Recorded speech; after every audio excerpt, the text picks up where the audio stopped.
नमस्कार साथियों। Second grade special Hindi PYQ आधारित क्लास में आप सबका स्वागत है।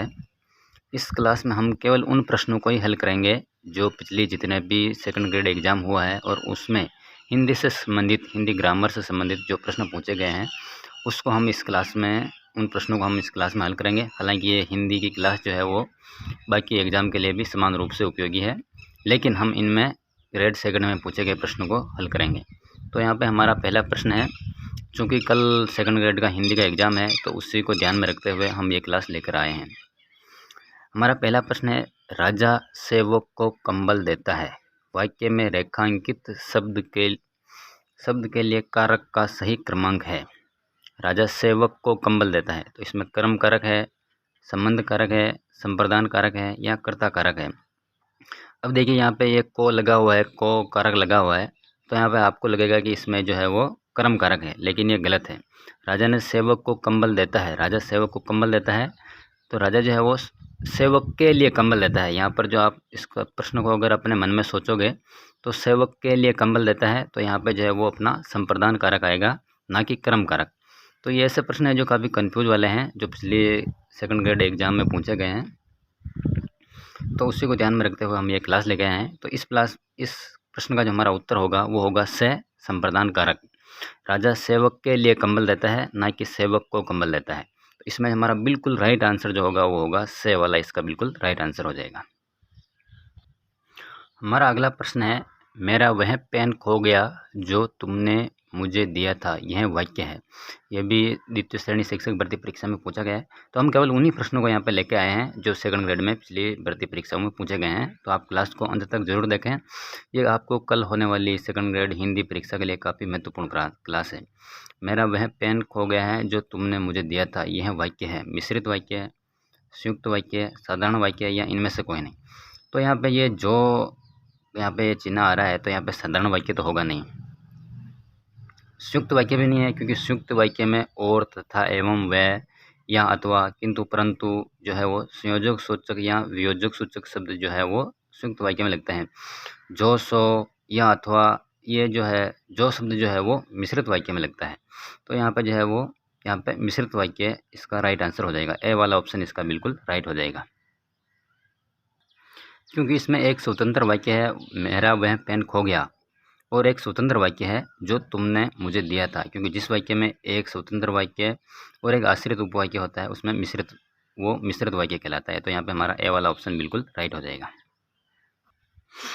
हमारा अगला प्रश्न है, किस वाक्य में निपात का प्रयोग नहीं हुआ है, मतलब इसे नहीं पूछा है। तुम कहाँ तक जा रहे हो, तक ये निपात है तो ये नहीं होगा। मैं भी साथ लूँगा, भी निपात है तो इसमें भी प्रयोग हुआ है। वह तो नहीं चलेगा, ये तो निपात है। वह पढ़ाई कर रहा है, इसमें कोई निपात नहीं है। तो हमारा जो है इसका दे वाला आंसर बिल्कुल राइट हो जाएगा, क्योंकि इसमें तक है, इसमें तो है, इसमें भी, ये तीनों तक तो भी तीनों निपात है, लेकिन वह पढ़ाई कर रहा है इसमें कोई निपात नहीं है। तो यहाँ पर नहीं वाला पूछा है, तो हमारा दे वाला ऑप्शन बिल्कुल राइट हो जाएगा। देखिए ये भी सेकंड ग्रेड में आया हुआ प्रश्न है। पानी में थोड़ी बर्फ़ डालकर उसे धीरे धीरे हिलाओ ताकि वह जल्दी ठंडा हो जाए। वाक्य में समुच्चय बोधक शब्द है। समुच्चय बोधक यानी जोड़ने वाला शब्द कौन सा है? समुच्चय का मतलब होता है जोड़ने वाला। तो यहाँ पर थोड़ी ये भी नहीं है, धीरे धीरे ये भी नहीं है, ताकि शब्द जो है वो समुच्चय बोधक शब्द है। तो इसमें जो है हमारा वो से वाला आंसर इसका बिल्कुल राइट हो जाएगा।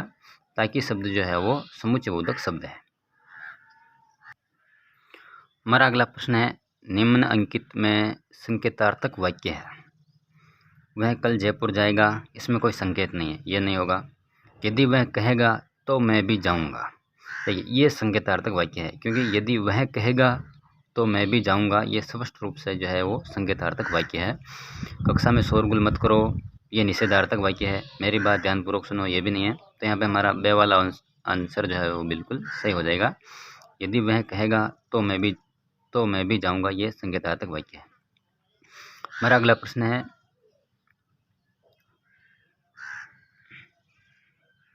मोहन के दोस्त सोहन ने परीक्षा में प्रथम स्थान प्राप्त किया। इस वाक्य में उद्देश्य का विस्तार है। उद्देश्य का विस्तार पूछा है। यहाँ पे उद्देश्य होता है कर्ता और विधेय होता है कर्ता और कर्ता का जो विस्तार होता है उसे हम उद्देश्य कहते हैं, और क्रिया का जो विस्तार होता है उसे हम विधेय कहते हैं। तो यहाँ पे मोहन के दोस्त जो है वो है अपना उद्देश्य का विस्तार है। यहाँ पे हमारा ए वाला आंसर बिल्कुल राइट हो जाएगा। दोस्तों, ये सेकंड ग्रेड स्पेशल हिंदी पीवाई की आधारित क्लास है, आप इसको अंत तक ज़रूर देखें। आपको निश्चित ही हिंदी परीक्षा में इसका फ़ायदा होने वाला है। आपको पता चल जाएगा कि किस प्रकार से प्रश्न पूछे जाते हैं। हमारा अगला प्रश्न है, इनमें से किस मुहावरे का भावार्थ सही नहीं है? ये सेकंड ग्रेड संस्कृत शिक्षा विभाग में पूछा गया प्रश्न है 2019 में। फटे हाल होना, बहुत करीब होना, बिल्कुल सही है, बिल्कुल सही है। टका सा जवाब देना यानी साफ मना कर देना, यह भी बिल्कुल सही है। घर बसाना यानी विवाह करना, यह भी बिल्कुल सही है। पेट पर लात मारना, भयंकर चोट पहुंचाना, ये इसका राइट आंसर नहीं है। पेट पर लात मारना जो है उसका भयंकर चोट पहुंचाना, ये बिल्कुल भी इसका भावार्थ ये मैच नहीं कर रहा, तो ये हमारा गलत हो जाएगा। बाकी ए बे से तीनों सही है, दे वाला ऑप्शन जो है इसका बिल्कुल गलत हो जाएगा। यहाँ पे हमारा अगला प्रश्न है, कलंक में इत प्रत्यय लगाने पर कौन सा शब्द बनता है? कलंकी, कलंकित, कलंकित या कलंकित।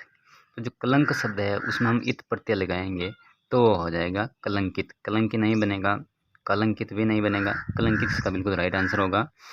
क्योंकि और ये कलंकित भी नहीं होगा क्योंकि इसमें जो है बड़ी मात्रा लगी हुई है और यहाँ पे इत में छोटी मात्रा है, तो हमारा से वाला ऑप्शन बिल्कुल राइट हो जाएगा।